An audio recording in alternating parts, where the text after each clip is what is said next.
il y en a beaucoup qui disent que Mayotte n'avance pas, n'évolue pas, c'est pas vrai. Les choses ici vont très très vite. J'ai plus d'exemples. Avant, il n'y avait pas les moteurs, il n'y avait pas les routes, il n'y avait pas tout ça. Comme je l'expliquais là, l'histoire de mon père qui a avec ses frères, c'était les gens, ils naviguaient beaucoup parce qu'il n'y avait pas les routes. Pour aller à Mamoudzou, en fait, il fallait prendre le boutre. Et pendant la fabrication, c'est toute une histoire. De la fabrication, tous les villages étaient impliqués. Le jour de la descente de l'engin dans l'eau, c'était toute une fête aussi dans le village. Tu veux aller, tu voulais aller par exemple à l'abattoir, parce que le marché c'était à l'abattoir, avant en Petite Terre. Il fallait contribuer, mais tu savais que le boutre il partait tel jour. Mais tu venais, tu montais. S'il n'y avait pas de vent, il fallait que tout le monde pagaie. Là, c'est pas une pirogue, c'est un boutre.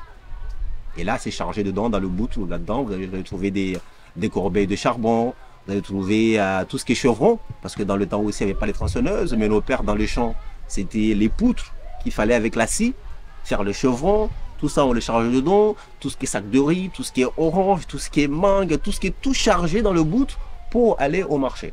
Alors tu peux monter, oui, tu as contribué, mais s'il n'y a pas de vent, parce que c'était à voile. La voile, s'il y a du vent, ça va aller très vite, mais s'il n'y a pas de vent, on ne va pas rester là. Il faut que chacun a son pagaie pour aider à pagayer, que ce soit l'aller ou le retour. La course de pirogue dans le temps des années 80, on peut encore voir un peu les images qui se faisaient là-bas à Mamoudzou, mais après ça s'est arrêté pendant des années et des années.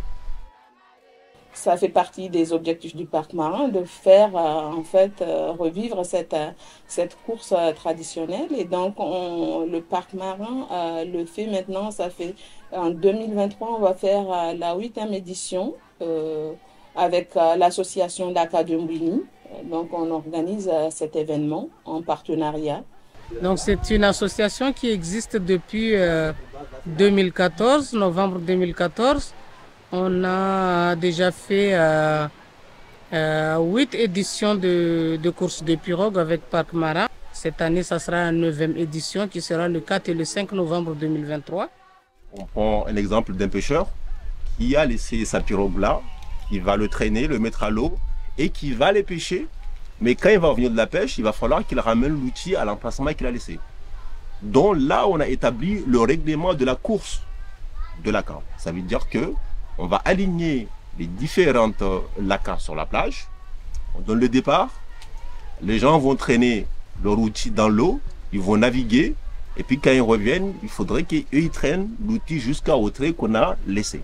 Le parcours, c'est d'aller contourner l'îlot par la gauche. Donc vous voyez là, on contourne par la gauche et on revient ici. Le parcours, ça nous fait 3 km.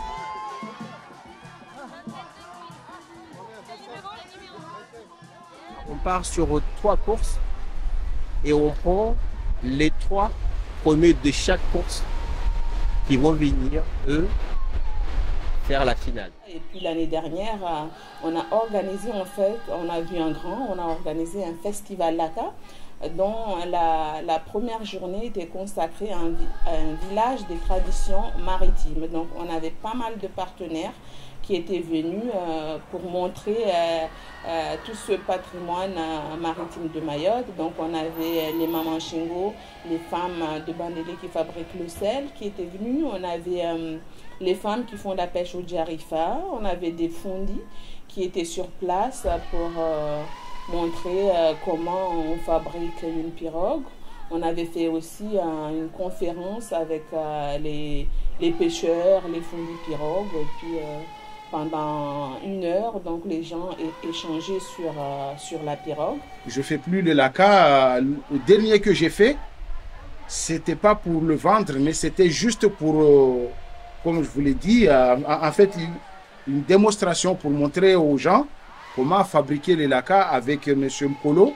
En fait, ça, c'est juste de la décoration. C'est une maquette, effectivement, mais c'est pas pour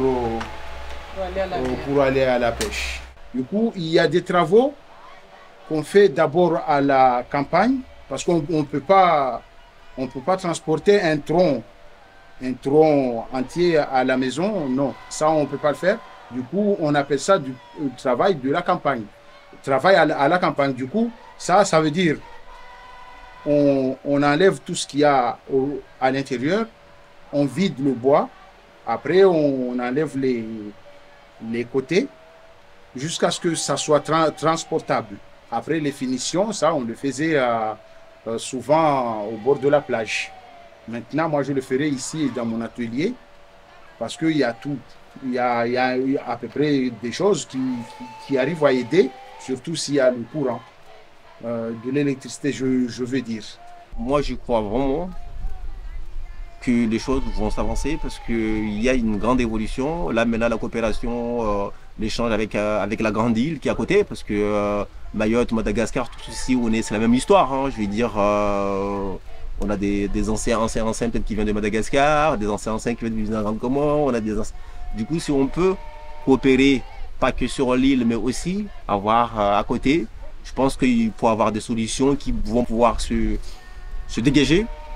Pourquoi pas, si la grande île, ils ont plus de matière, qu'à un moment donné, pourquoi pas qu'on puisse aller là-bas, qu'ils puissent charger des lacas en bois dans des conteneurs, nous envoyer ici. Pourquoi pas, moi voyez-vous?